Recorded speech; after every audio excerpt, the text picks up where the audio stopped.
علما رب زدني علما رب يسر رب يسر ولا تعسر প্রবাসের মাটিতে বিদেশি সংস্কৃতির মাঝে বেড়ে উঠছে আমাদের বাংলাদেশি শিশুরা। ভিন্নধর্মী সংস্কৃতির মাঝে বেড়ে উঠলেও অপসংস্কৃতি যেন তাদের ছুঁতে পারেনি।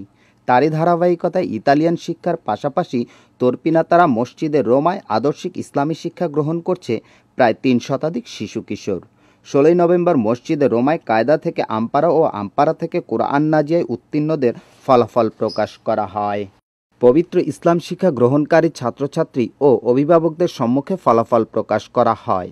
উত্তীর্ণদের মাঝে পবিত্র ধর্মগ্রন্থ কুরআন তুলে দেন ও সবক প্রদান করা হয়। হাফেজ মাওলানা মিজানুর রহমানের পরিচালনায় সবক প্রদান অনুষ্ঠানে উপস্থিত ছিলেন মাওলানা রহমতুল্লাহ, হাফেজ মাওলানা রুহুল আমিন, মুফতি ওয়ালিউল্লাহ প্রমুখ। শিমুল রহমান, ধূমকেতু অনলাইন নিউজ, রোম, ইটালি।